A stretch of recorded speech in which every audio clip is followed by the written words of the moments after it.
So many people in the country now look at the American economy and they say it is rigged. It is rigged to the extent that the rich get richer and that, working class person has a hard time getting by, wages are stagnant. They say it is rigged. It's rigged by those at the top. It is, and that's in the policy area. That's our number one policy objective to change that. What I call it is. So you agree that the system is rigged? Absolutely. Is rigged in favor of the wealthiest. In favor of companies like ours. It's been pointed out that why am I complaining about the current administration or the last decade in that we've tripled our size in that period? Well, yeah, it's because it is rigged, because we have this corporate welfare that benefits established companies and makes it very difficult for somebody to get started. Because this two-tiered society creates welfare for the wealthy and creates obstacles to opportunities for the disadvantaged. I mean, it's cronyism. It's corporate welfare, because those in those businesses locally don't want all these new people coming in and taking their customers. But are you concerned when you look at a situation where we have seen the gap between the rich and the poor widen? Is that a problem as a principle? Well, that in itself. I mean, I'm asking one of the richest people in the world. Right, here, so. but it is if My fundamental proposition is that we want a society, to have a free society, it needs to be based on you succeed by helping others improve their lives. And if you're succeeding by not doing that, by making their lives worse, this is what my book Good Profit is about, by making their lives worse or rigging the system and not helping others improve their lives, then it's unjust. But aren't we seeing a lot of that? I mean, we see offshore bank accounts, Absolutely. Tax shelters. We see large companies that game the system. Right.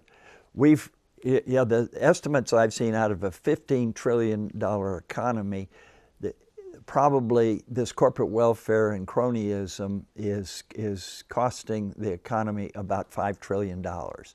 The tax code alone has $1.5 trillion of special benefits and deals in it. And many going for the wealthy. But the great majority go for the wealthy, because the poor aren't paying a lot in taxes, so it benefits the wealthy. And so I think the whole tax code needs to be thrown out and all these exemptions eliminated and everybody be taxed on the same basis, not favored by a given industry or how well connected you are or all the other reasons these exemptions come into being. And so we're opposed to all of them, and believe me, we benefit tremendously from them, but it's not sustainable. I don't know if you saw this, but George Clooney took a shot at you the other day. Well, I'm an easy target sitting out here, so I get shots all the time. So he's saying you're in this for yourself. That's why you've gotten involved. That's in why politics. we're opposing all these boondoggles that help us. So we'll profit more by getting rid of all the special benefits we get. Like these, this includes. I guess he would say if taxes were lower, if there were fewer regulations, you'd be even more profitable. No, we'd be less. These regulations set up a more static economy. So those who are in business are protected because we have less competition. These regulations that bring about this two-tiered society create a more stagnant economy. They reduce competition and reduce innovation. And my goal is to get toward permissionless innovation.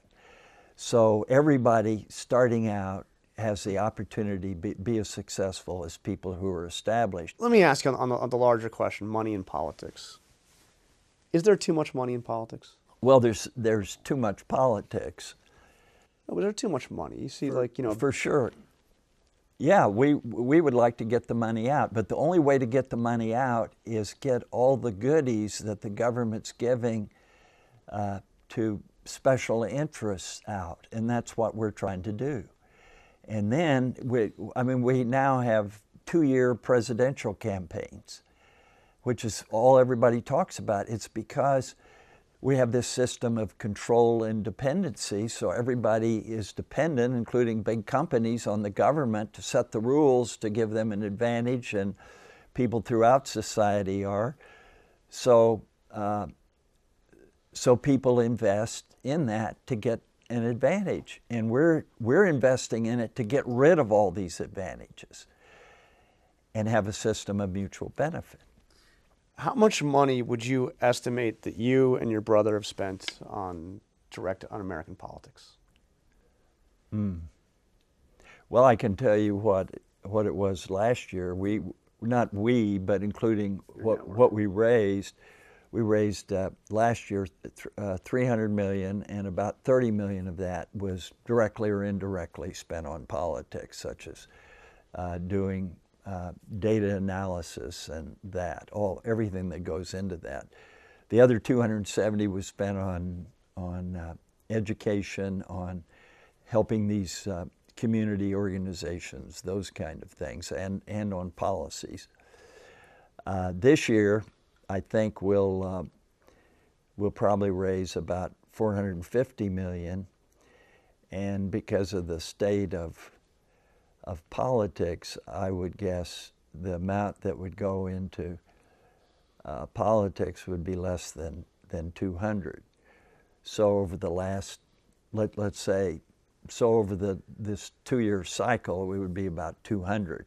We were estimating at first, our people were estimating 300. I said, no, I don't think it'll be that high. When you look back over the years, over the last several cycles, hundreds of millions of dollars in electoral politics, what have you gotten for that?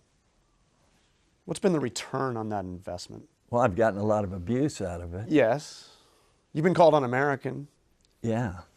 On the Senate floor. Yeah. Well, I'm out there. What have we gotten for it? Well, I think there have been some good things, particularly at the state and local level. We've helped get rid of some of the occupational licensing. There's been some criminal justice reforms. There have been a number of things, particularly at the state level. At the federal level, it's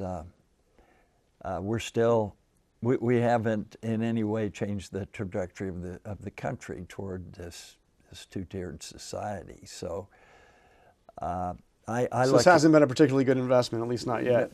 No, it has. It's been disappointing because it's hard to find somebody in politics with the courage to go against what's popular and do what they believe will help people improve their lives. People say you control the Republican Party because of all that money. Well, if I control the Republican Party, we would not have a two-tiered system. We would not have welfare for the wealthy.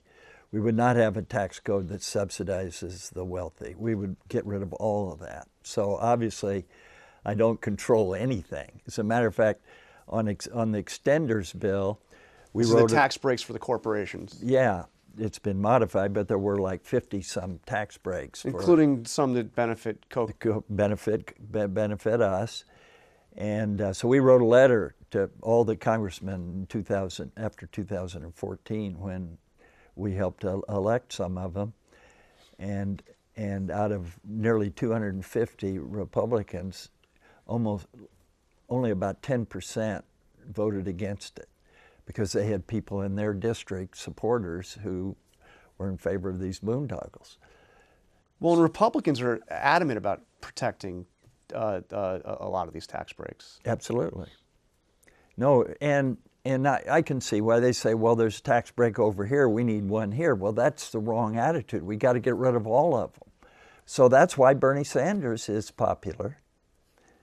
Because what he said is, you probably saw that the op-ed I wrote about, I agree with Bernie Sanders on that. I don't agree with his solutions. We got to get rid of this rather than have more government control. But he's at least identified the problem. I don't hear any of the Republican candidates talking about this two-tiered system and getting rid of it. So that's why we haven't supported any of them. I read, oh, we've given millions to this one, millions to that one, and millions to oppose Trump. We've done none of that. We haven't put a penny in any of these campaigns, pro or con.